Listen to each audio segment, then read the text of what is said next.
cómo echar a los madianitas. Y es esta historia que se cuenta en el capítulo 6 de Jueces, que ahora vamos a leer, pero quiero contarte qué es lo que sucede a veces. Los cristianos en situaciones límites, en situaciones importantes, que son decisiones, que son situaciones claves para decidir nuestro futuro, sobre las que necesitamos tener victoria. Generalmente solemos buscar señales, ¿sí? Solemos buscar señales. Algunas son medias pavas, ¿no? Generalmente cuando éramos más chiquitos cristianos, ¿no? Me refiero a cuando éramos más adolescentes en el cristianismo, ¿no? Uno decía, bueno, si el auto que viene ahí es de color tanto, quiere decir que esa es la chica que tenés para mí, señor, ¿no? Nadie hizo eso, ¿no? Porque acá somos todos maduros, ¿no? O conozco una persona, que no le voy a decir quién es, que ella comía, ya lo dije, ya está. Ella comía los chicles esos sin azúcar, ¿vieron? Negros. Y ella había pedido como una señal que la persona comiera chicles negros. Y justo a mí me gustaban los chicles negros, ¿no? Imagínense que había una amplia gama de personas que le debe gustar el chicle negro, ¿no? Vieron que hay gente que no le gusta, pero hay gente que le gusta el chicle negro. Bueno, pero solemos buscar señales que nos guíen a tomar determinadas decisiones, ¿sí? Esas, le digo de forma jocosa ese ejemplo, ¿no? Pero a veces lo tomamos muy drásticamente así, ¿no? Si me llama, o si el teléfono suena 2 veces, o si me llama entre las 10 y las 11, o si abro la Biblia, y déjeme ver, porque yo he visto gente que hace esto, y lo he visto, ¿no? Que se levanta así y dice, bueno, a ver, el Señor me habla, acá, esto es lo que el Señor me va a hablar hoy, ¿no? Y claro, como el horóscopo, exactamente. Y busca el dedo así, pone el dedo así. Y buscamos señales constantemente. Está bien, muchas veces decimos, sí, buscamos que Dios nos dé una señal. Pero no nos preocupa mucho ocuparnos de la relación íntima con Dios, sino lo único que nos interesa es esa señal, ¿no? Nos interesa, ¿qué tenemos que hacer? No me importa lo que tenés para mí, quiero es la señal, Señor, decime qué tengo que hacer. Y ahí es donde empezamos a tropezar, ¿no? Lo cierto es que después de recibir esa señal, aún tenemos dudas, ¿sí? Muchas veces pedimos una señal, recibimos la señal, y aún después de recibir esa señal nos quedamos con dudas. Decimos, ¿pero será así? Pero eran 10 y 1 minuto, vos le dijiste, Señor, que me llame entre las 10 y las 11 si es de Dios, ¿no? Por ejemplo, ¿no? Y llamó 10 y 59. Ay, pero Señor, pero justo ahí eso, ¿no? Y aunque pidamos señales, siempre nos quedamos con la duda, porque nuestro ser es así, ¿no? Somos impacientes, somos dudosos, somos faltos de fe muchas veces, ¿no? Y esto es claro, no hacemos hincapié en buscar su presencia, en buscar sus beneficios, y me refiero la comunión con Él, sino que hacemos hincapié en buscar sus señales. Creemos que las victorias se obtienen sin trabajo. Y implementé un nuevo término, que por ahí ya lo han inventado, ¿no? Pero lo quiero patentar, que es el de vagancia espiritual, ¿sí? Hay vagos espirituales. ¿Quiénes son los vagos espirituales? Son aquellos que esperan recibir de Dios sin hacer absolutamente nada, ¿no? Allí cometemos errores cuando buscamos esas señales y nos centramos en las señales. Pensamos que las batallas ya están ganadas sin poner absolutamente nada de nosotros. Y dentro de la iglesia del Señor existe una generación de vagos espirituales, ¿sí? Y en el cual en algún momento fui parte de ese grupo, ¿no? Pero yo sé que acá no hay nadie de ese grupo. Pero bueno, a alguien le quiere hablar el Señor en esta noche, tal vez es por internet, ¿no? Y esta vagancia espiritual es la que le dio la vía libre a los madianitas. Ahora vamos a leer una parte de la historia, para asolar, para someter, para torturar a los israelitas durante 7 años. Esta noche no te voy a decir que sos un vago espiritual, ¿sí? El que se quiere poner el poncho que se lo ponga, pero es necesario echar a los madianitas para obtener la victoria. Amén. Es necesario que aprendamos a echar a los madianitas para obtener la victoria. Te voy a comentar brevemente qué dice Jueces 6, después en tu casa léelo, ¿no? Vamos a leer a partir del versículo 25, pero habla de la historia de Gedeón, es uno de los jueces del pueblo de Israel, del llamado de Gedeón. Cuenta cuando empieza el capítulo 6 que Israel vivía asolada, que el pueblo de Israel vivía asolado, vivía torturado, vivía asediado por los madianitas, sí, por otros pueblos de la región.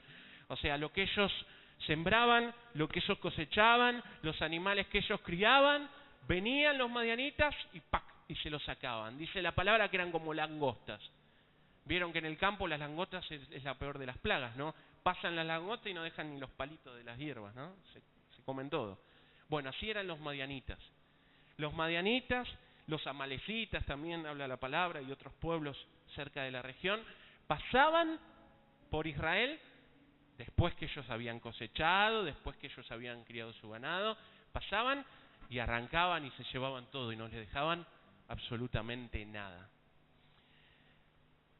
Y pasalo al tiempo de hoy, ¿no? Imagínate que hoy trabajás, no sé, el que trabaja 8, 12 horas o 10 horas en un trabajo, traes tu salario a tu casa, 10 más, ofrendás, tal vez pactás, y el dinero se va como agua entre tus manos, ¿no? Se va como agua. Y vos decís, bueno, y yo oro y declaro la sobreabundancia, y sé que el Señor tiene poder, y sé que Dios me va a prosperar, pero vos ves que seguís haciendo sacrificios humanos y no obtenés, tal vez, o sentís que no obtenés esa respuesta, ¿no? Entonces, así estaba el pueblo de Israel. El pueblo de Israel estuvo esos 7 años trabajando, y todo lo que trabajaban para comer, para alimentarse, para prosperar, venían los madianitas y se los sacaban, ¿sí? Pero ellos no estaban haciendo las cosas perfectamente bien, ¿no? Cuando leas el capítulo vas a ver que ellos adoraban a Baal, habían construido una estatua a Baal, habían construido una paracera también. O sea, había varios motivos por los cuales Dios había permitido que los madianitas, que los amalecitas llegaran y pusieran al pueblo de Israel bajo sus robos, sus hurtos, ¿no? Y vamos a leer la palabra desde el versículo 25, capítulo 6, versículo 25, que es ahí comienza un diálogo que tiene Dios con Gedeón. Ya había tenido otro con el ángel del Señor, cuando lo llama y le dice que él va a librar al pueblo de Israel de los amalecitas y de los madianitas. Y entonces dice así la palabra en 6:25, Jueces 6:25. Esa misma noche Dios le dijo a Gedeón: ve al ganado de tu padre y toma el mejor toro. Derriba el altar de Baal que tiene tu padre y destruye la estatua de la diosa Acera, que está junto al altar de Baal.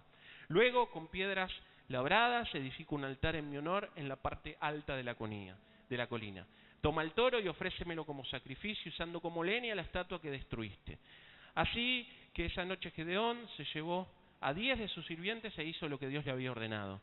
No se atrevió a hacerlo de día por miedo a su familia y a gente de la ciudad. A la mañana siguiente, cuando los habitantes de la ciudad se levantaron, vieron que el altar de Baal había sido derribado y que habían destruido la estatua de Acera. Vieron, además, que el mejor toro había sido sacrificado sobre el nuevo altar. Unos a otros se preguntaban: ¿quién habrá hecho esto? Después de buscar y averiguar, se enteraron de que Gedeón lo había hecho. Entonces buscaron al padre de Gedeón y le dijeron: trae aquí a tu hijo, lo vamos a matar, porque ha derribado el altar de Baal y destruido la estatua de la diosa Acera. Pero Joás, que era el padre de Gedeón, les dijo a todos: ahora resulta que ustedes están de parte de Baal y lo quieren defender. Pues cualquiera que lo defienda, que muera antes de amanecer. Si Baal es Dios, que se defienda a sí mismo. Después de todo, el altar derribado era suyo. Desde entonces le cambiaron el nombre de Gedeón y lo llamaron Jerubbaal o Jerobaal, en otras versiones dice, porque Joás había dicho que Baal se defienda a sí mismo, el altar derribado era suyo. El versículo 33 dice, después de esto, todos los madianitas se unieron a los amalecitas y a los pueblos del este, cruzaron el río Jordán, acamparon en el valle de Jezreel, pero Gedeón, guiado por el Espíritu de Dios, tocó la trompeta para que se le uniera a la gente de Abiezer. Mandó mensajeros por todo el territorio de la tribu de Manasés para que también esta tribu se les uniera. Además, envió mensajeros a las tribus de Aser, Zabulón, Neftalí, y todos se le unieron. Versículo 36, y Gedeón le dijo a Dios, quiero saber si de veras me vas a usar para liberar a los israelitas, tal como me dijiste. Voy a poner esta lana de oveja en el lugar donde se limpia el trigo. Si por la mañana la lana está mojada de rocío, pero el suelo alrededor está seco, sabré que de veras me vas a usar para salvar a los israelitas. Cualquier coincidencia con el chicle, con el auto, con el teléfono, es casualidad, ¿no?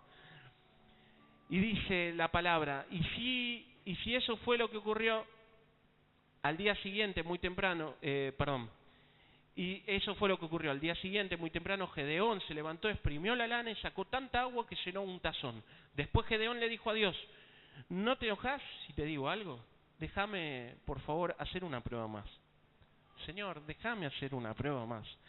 Que esta vez la lana quede seca y que el rocío caiga sobre el suelo, solo sobre el suelo. Y eso fue lo que Dios hizo aquella noche. A la mañana siguiente la lana estaba seca, pero el suelo estaba todo mojado. Hasta acá la palabra del Señor. Después ya conocen la historia, vienen de ahí llaman a los soldados, van quedando por etapas hasta que quedan 300 y con esos 300 dominan y derrotan a los madianitas, ¿no? Sabemos que Dios le dio la victoria a Gedeón tal como se lo prometió. Pero en el comienzo de este capítulo, como te decía antes, habla que los madianitas los tenían dominados, les sacaban todo lo que cultivaban, todo lo que criaban junto a los amalecitas y otros pueblos. Dice en un momento la palabra que cuando iban a cosechar trigo, agarraban un costal o una porción de ese trigo y se iban a lo alto de las montañas, entre las cuevas que se formaban, para poder sacar ahí bien los granos, para que no vinieran los amalecitas a robarle o a sacarle eso que habían cosechado. Se escapaban a las cuevas en las colinas para que no los encontrasen. Vivían así, sometidos. Y no hay muchas preguntas para hacer, ¿no? Porque vos te vas a preguntar, ¿y por qué? Bueno, el por qué es claro, ¿no? Cuando empieza el capítulo, y ya te lo dije antes. El pecado de adorar a Baal y a Asera, ¿sí?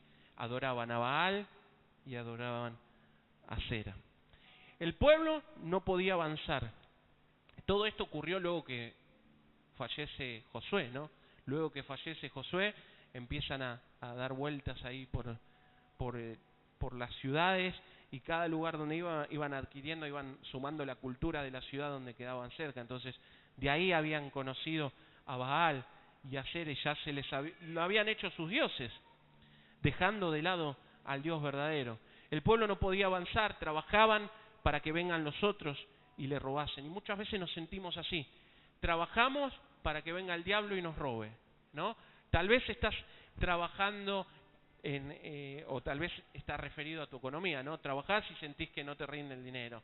Tal vez estás orando por una persona y le hablás y le invitás y le orás y le volvés a hablar y le invitás y no viene y te mete mentiras, ¿no? Vos te das cuenta cuando la otra persona te miente. O tal vez el diablo le engaña a esa persona y es como los amalecitas, ¿no? O como este pueblo que dominaba a los israelitas. Toman la mente de las personas y hacen que no lleguen a la casa de Dios. Vos trabajás y orás y ayunás por tu salud, por tu familia, y ves que viene el diablo y solo con hacer esto se lo roba, ¿sí? Y vemos así, y en nuestra vida de cristianos muchas veces es así. Vemos como el enemigo de un plumazo tira abajo todo el trabajo de meses de oración, pero es porque pasa algo, hermano. porque los israelitas había un motivo por el cual no podían avanzar y estaban sometidos y fueron sometidos esos 7 años. Acá hay una realidad.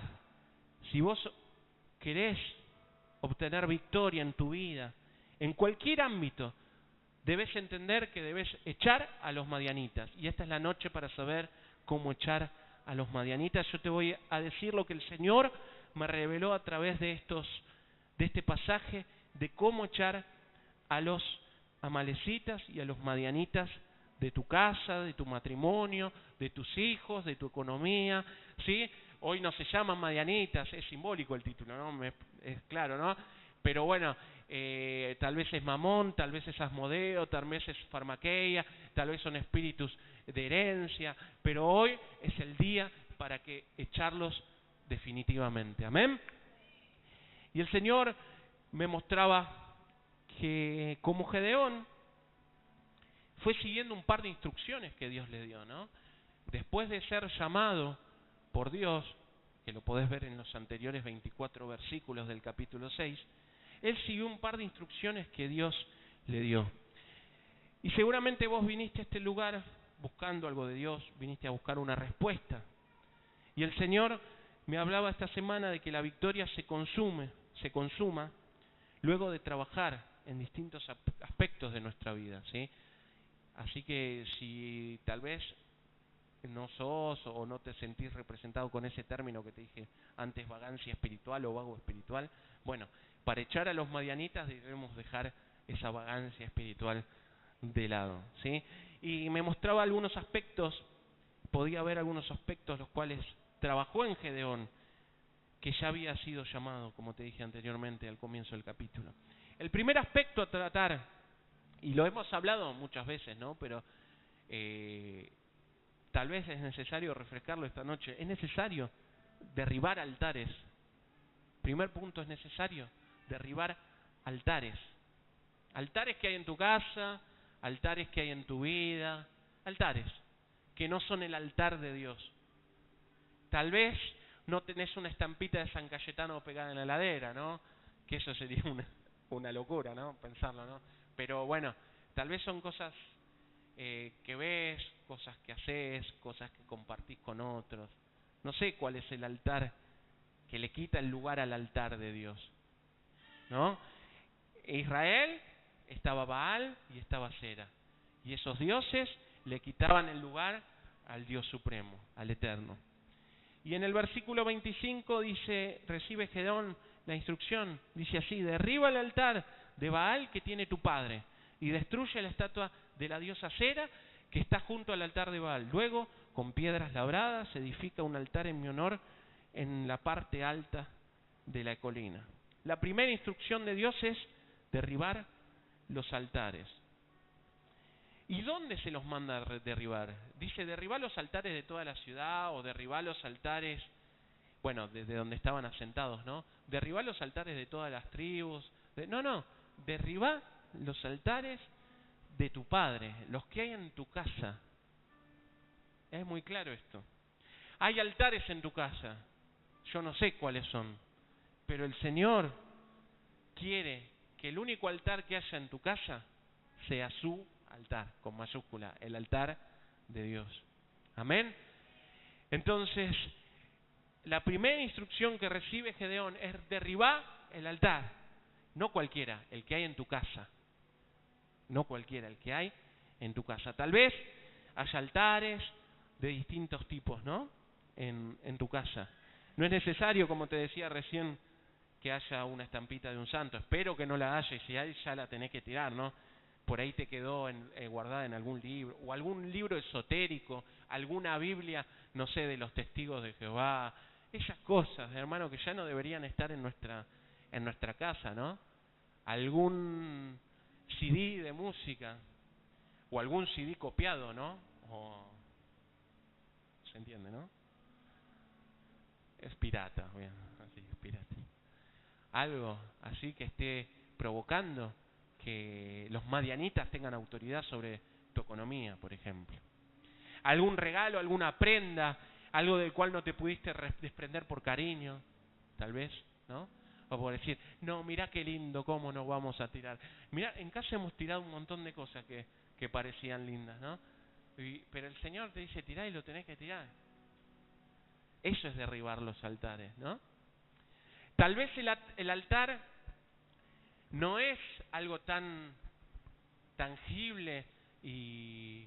Porque un CD, si el Señor te dice, supongo que no tendrás problema en tirarlo, ¿no? Pero tal vez hay algo en tu corazón que le estás haciendo un altar. En tu corazón, en tu casa, acá. Tal vez es un altar a, no sé, algún deseo. Tal vez es un altar en un amor equivocado a algo. No me refiero a personas. Tal vez el amor al dinero, ¿sí? Tal vez el amor al chisme. Y nadie... Acá, igual yo sé que acá en esta iglesia no pasa, ¿no? Pero tal vez es el amor a ver un programa de televisión y decir, no puedo pasar, o te sentís unas ganas que no podés evitar. Bueno, ¿voy a orar o veo el programa? No, veo este programa que... Total es una horita, después al Señor... Bueno, son altares que uno va teniendo en su casa, en su vida, ¿no? Yo sé que esto lo hemos hablado muchas veces, pero yo no sé si decirle el público se renueva o el Señor me dijo que le hable. Yo sentí de parte de Dios que teníamos que hablar de esto esta noche. Seguramente hay altares que están escondidos, que eso ahí está el chiste, ¿no? Porque el diablo no va a decir, este es mi altar. No, está escondido, no sabés cuál es. Tal vez es la forma de responder, tal vez es tu forma de comportarte con los demás, que no es agradable a Dios. No lo sé cuál es, pero es un altar que es más grande que el altar de Dios. Es más, está ocupando el lugar del altar de Dios. Así que el Señor en esta noche, como le pidió a Gedeón para derrotar a los madianitas, es necesario derribar los altares que hay en tu vida, que hay en tu casa, que hay en tu familia, en tu corazón. Todos esos altares tienen que ser derribados. Y mirá lo que le pidió, porque le dijo, derribá los altares. Derribá los altares. Pero además le pidió que construyera un altar para él con piedras talladas en lo alto de la colina. ¿Alcanza con derribar los altares? No. Hay que derribar los altares, pero además hay que hacer un altar de oración, un altar de búsqueda. Y me acuerdo que hace unas semanas Dios me daba una palabra para una persona y me decía, el Señor me decía, y que el Espíritu Santo me estaba diciendo que esa persona tenía que hacer en un lugar específico de su casa, que solo Él sabía. Eso es lo bueno del Espíritu Santo, ¿no? Porque uno tal vez, yo no conozco lo que le está pasando a usted, pero yo sé que el Espíritu Santo que habla a través a veces de uno y la gloria sea para Él, sabe lo que le está sucediendo en ese momento, ¿no? Y el Señor me mostraba que esa persona tenía que hacer un altar en un lugar especial de la casa. Y después hablé con esa persona y el Señor le mostraba que era en un lugar donde antes había un altar de Baal o un altar de Acera, ¿no? Entonces, yo no sé cuál es el lugar donde tenés que hacer el altar, pero procurá que sea en lo alto de la colina, como le dijo a Gedeón, que ocupe el mejor lugar y que esté formado por las mejores piedras. Amén. No sé dónde lo tenés que hacer, no sé si es en tu pieza, no sé si es en el comedor, en el living, en el patio, no lo sé, pero es necesario que después de destruir el altar que está ocupando el altar de Dios, le hagas un altar a Él. Y te lo estoy diciendo y es algo físico de lo que estoy hablando. Es un lugar de búsqueda, es un lugar para encontrarse con Él. Amén. Entonces, la primera instrucción que recibió Gedeón fue derribar altares. Pero dentro de ese versículo, en esos versículos entre el 25 y 26, también, y es lo segundo de lo que te quiero hablar, es dar una ofrenda de sacrificio. Le dice Dios, toma el mejor toro en el versículo 25. Toma el toro, y en otras versiones dice el toro de 7 años. Yo me puse a pensar, busqué, ¿no? Toro de 7 años, a ver qué característica tenía, ¿no? O por qué le dijo el toro de 7 años. Y me empecé a dar cuenta que no iba por la característica del animal, sino que coincidían los 7 años del toro con los 7 años de cautividad bajo la que estaba el pueblo. O sea, les habían robado todo, les habían robado lo que cultivaban, les habían robado los animales. Sin embargo, había cosas que habían quedado. Y eso que había quedado, que había sido guardado, y no sé por qué los madianitas no se lo habían sacado, eso que era lo único que tenían, o lo mejor de lo único que tenían, era lo que le tenían que ofrendar a Dios. Amén. Y como lo vimos hace unas semanas, cuando Salomón presentó la mejor ofrenda al altar, ahí fue cuando Dios se reveló, ¿no? Y acá cuando vemos que Gedeón presenta esta ofrenda, claro que la presenta con miedo, porque era su condición, ¿no? Él era un tipo temeroso, tenía miedo de lo que le iban a decir los padres, de lo que iba a decir el pueblo, pero él lo hizo, porque Dios se lo mandó, ¿sí? Y él tomó lo mejor de lo que le había quedado y lo dio, y lo ofrendó en el nuevo altar, ese altar que había preparado para Dios. Luego de destruir los altares, de levantar un altar, es necesario dar una ofrenda de sacrificio. Esta noche el Señor te va a hablar a tu corazón y te va a decir cuál es esa ofrenda que tenés que dar. Y no sé si es un pacto, no sé si es una siembra especial, no lo sé. No sé si es dinero ni siquiera, ¿no? Por ahí es un bien que no es dinero. Yo conozco gente que le ha mandado a pactar autos, a pactar casas, ¿no? No lo sé, no sé lo que es. Pero el Señor esta noche le está hablando a cada uno de ustedes de que es necesario dar una ofrenda de sacrificio. Y me acordaba en Marcos 12, 43, 44, dice: entonces llamando a sus discípulos les dijo Jesús: de cierto os digo que esta viuda pobre echó más de lo que todos los que han echado en el arca, porque todos han echado de lo que les sobra, pero esta de su pobreza echó todo lo que tenía, todo su sustento. Y cómo duele dar el sustento, ¿no? Porque dar el sustento significa aprender a confiar en Dios verdaderamente. Y eso es lo que nos falta, hermanos, nos falta poner a prueba eso. Dar el sustento. Dar el sustento me refiero es dar el boleto del colectivo, dar lo que tenés para comer en el día. Eso, no dar lo que te sobra. Dar el sustento. Y sé que no vivimos dando el sustento, Dios no nos va a pedir que le demos el sustento siempre, pero Dios muchas veces te va a pedir que como el sustento, que para probarte, que des ese sustento, ¿no? ¿Cuál es el sustento? Vos lo sabrás, Dios te lo va a revelar en esta noche, pero varias veces a mi esposa y a mí nos ha desafiado el Señor a dar el sustento, y es muy difícil. Y más teniendo hijos, es mucho más difícil, ¿no? Porque uno piensa en la leche, en los pañales, en todo, ¿no? Pero Dios, cada vez que nos ha desafiado, Él ha sido fiel y ha sido justo y nos ha bendecido de gran manera. Amén. Y yo sé que hay muchas personas que han sido desafiadas en este lugar a dar ese sustento, muchas veces. Y sé que el Señor los ha premiado de gran manera y los ha bendecido de gran manera. Pero hoy nos está desafiando nuevamente, ¿no? Tal vez tu fe comenzó a renguear, tal vez tu fe perdió una pierna, ¿no? Pero bueno, en esta noche Dios te está desafiando a que fortalezcas esa fe y des tu sustento, como lo dio Gedeón, que no solo sacó el toro, sino tenía que afrontarse a todo lo que digan los demás de él, ¿no? Imagínate, una persona que ofrenda el auto, que van a decir todos los familiares: está loco, ¿cómo vas a dar el auto? O lo que está de moda, que siempre, lamentablemente, en las redes sociales, los que no entienden nada, critican no, tenés que dar el diezmo en la iglesia. ¿Sí? ¿No ves que te roban el diezmo? ¿No ves que el pastor tiene su casa, su auto, comodidades, con tu diezmo? Bueno, cree lo que quieras, o crean lo que quieran creer, ¿no? Yo sé que cuando diezmo, cuando ofrendo, cuando pacto, lo hago para Dios. Amén. Y yo sé que Él retribuye mayor aún eso, ¿no? Y sé que estoy haciendo una muy buena inversión, ¿sí? Porque si yo voy y compro acciones, o voy y compro un terreno, lo que sea, no me va a dar los beneficios y las ganancias que me da mi rey. Amén. Y obvio que cuando lo hacemos, y lo hacemos de corazón, no hacemos pensando en lo que vamos a recibir, ¿no? Pero sabemos que es así, porque es una promesa que Él nos ha dejado.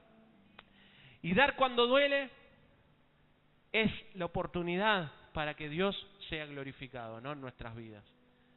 Cuando nosotros damos el sustento, bueno, nos preparamos para contar el testimonio, ¿no? Si no, ¿de qué sirve? Porque estamos confiados que Él es nuestro sustento y no los bienes que tenemos o el dinero que pasa por nuestras manos, ¿no?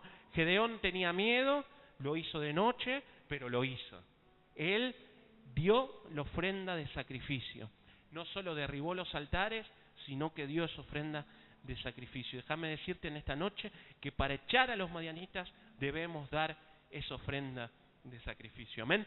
¿Me está siguiendo en esta noche? Amén. ¿Estoy siendo claro en esta noche? Amén. Tercero, también debemos prepararnos para la guerra. Gedeón, aún en su condición, usted sabe que yo me lo imagino a Gedeón como David, ¿no? Chiquitito, medio ahí que se quiere esconder cuando le hablan, o no. ¿Vieron los que saludan y te ponen la mano de pescado? Así me lo imagino. No es que te saluda, che. ¿Vieron los que saludan con seguridad y los que saludan así? Bueno, con miedo, ¿sí? Bueno, me lo imagino más así. Esa era su condición, como hablábamos el viernes pasado. Que su condición no tenía nada que ver con su corazón, ¿no? Entonces, Gedeón, aún en su condición, obedeció a Dios en todo lo que Dios le pidió, con miedo, pero lo hizo. Mirá lo que dice en el versículo 34. Entonces, el Espíritu del Señor, te lo estoy leyendo, recién leímos en la traducción actual, pero ahora te lo estoy leyendo en la Nueva Traducción Viviente porque me gusta la expresión que utiliza. Entonces, el Espíritu del Señor vistió a Gedeón de poder. Wow, ¿no? El Espíritu del Señor vistió a Gedeón de poder. En la otra traducción que habíamos leído recién, que pasamos acá atrás, déjame que lo busque y ya lo encuentro, y espérame, dice, esperen, ya estoy con ustedes. Dice, después de todo esto, todos los madianitas se unieron a los amalecitas y a los pueblos del este, cruzaron el río Jordán, bueno, pero Gedeón, guiado por el Espíritu de Dios, dice la traducción actual, ¿no? Guiado por el Espíritu de Dios. Y acá dice, el Espíritu del Señor vistió a Gedeón de poder. Amén. Así vamos a ser nosotros, vestidos de poder, del poder del Espíritu Santo. ¿Para qué lo vistió de poder? Dice que automáticamente fue vestido del poder del Espíritu, fue guiado por el Espíritu. Gedeón tocó el cuerno del carnero, tocó la trompeta, tocó el shofar, decilo como quieras. Ese instrumento de guerra que es un cuerno de carnero vacío que suena como una trompeta, ¿no? O sea, bueno, ese es un instrumento para llamar, tiene varios significados en la tradición judaica, ¿no? Pero en especial uno de ellos es para llamar a la guerra. Entonces, fue vestido de poder, dice el versículo 34, y Gedeón tocó el cuerno de carnero como un llamado a tomar las armas, y los hombres del clan de Abiezer se le unieron. Y así, con ese shofar fue llamando a todos los pueblos, a las tribus que le rodeaban. Tocó el shofar y llamó a las tribus vecinas. Hizo un llamado de guerra. Ya guiado por el Espíritu Santo, tomó autoridad. Y el Espíritu Santo fue quien lo mandó a la guerra. Amén. Gedeón tenía una promesa que él iba a derrotar a los madianitas con el poder del Espíritu Santo, ¿sí?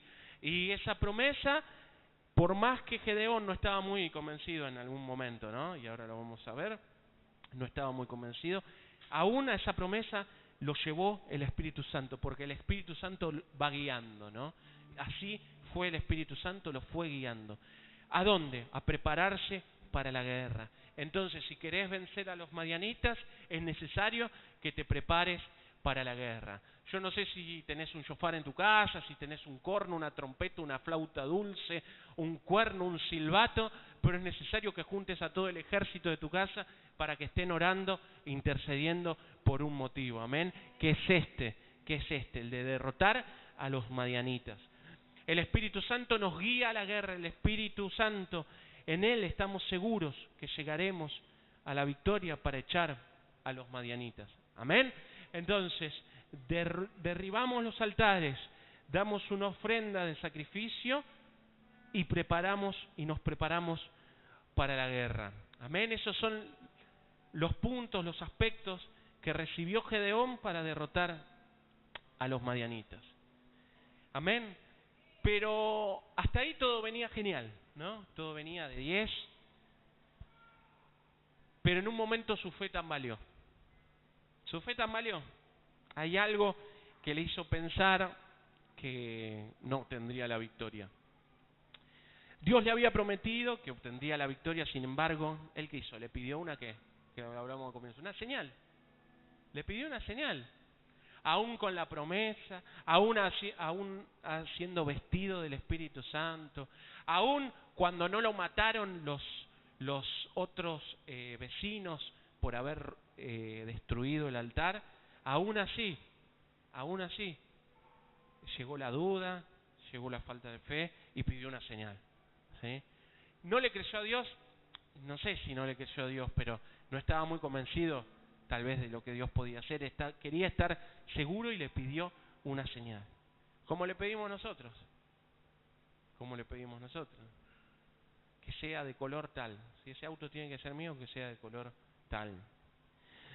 Nosotros también pedimos señales todo el tiempo y no nos damos cuenta lo que tenemos en la palabra.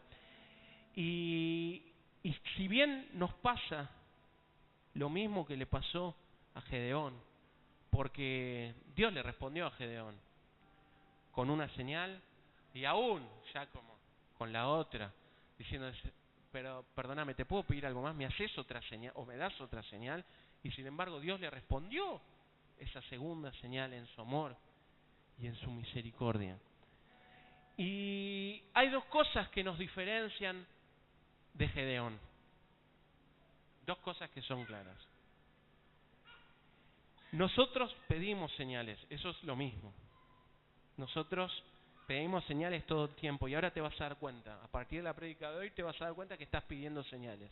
Te estás encargando más de las señales que de la comunión. Te estás encargando más del altar a las señales que del altar de Dios, que del altar al Espíritu Santo. Y hay dos cosas que nos diferencian de Gedeón, como te decía recién. Dice Romanos 10:17. Así que la fe es por el oír y el oír por la palabra de Dios. ¿Qué tenemos nosotros que no tenía Gedeón? La palabra. ¿Sí? Dice que la debemos estudiar de día y de noche la palabra. ¿Nos podría pasar lo mismo que a Gedeón? Mirá, tenemos la palabra. Tenemos una herramienta más de la que tenía Gedeón en ese momento. Ponete de pie en esta noche, por favor. Y también, por más que Gedeón fue vestido, fue guiado por el Espíritu de Dios, como dice, lo leímos recién en el versículo 34, el Espíritu de Dios no estaba con ellos constantemente. No estaba con ellos constantemente. Estamos hablando del Antiguo Testamento. Estamos hablando antes del Mesías. Esa promesa que recibimos,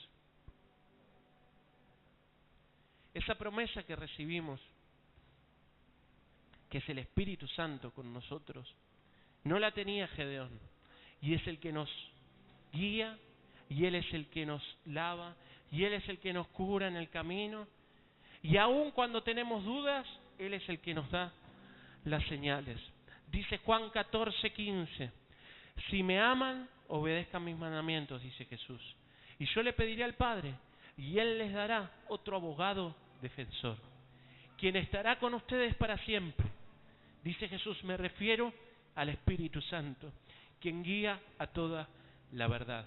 Cerrá tus ojos No sé cuál es la inquietud de tu corazón, no sé la frustración que tenés esta noche, pero Dios te está dando las herramientas, nos está dando las herramientas esta noche para derrotar definitivamente a los madianitas, a los amalecitas.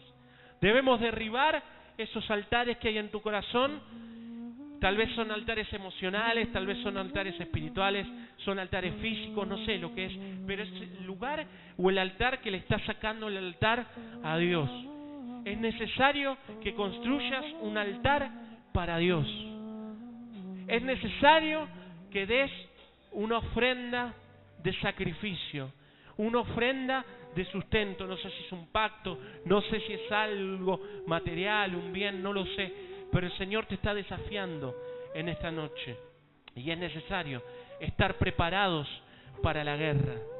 Es necesario estar preparados para la guerra. ¿Y sabes por qué estoy seguro que vamos a obtener la victoria? Tal vez como no lo estaba tan seguro Gedeón, aunque después se convenció y siguió obedeciendo a Dios como lo venía haciendo, ¿no?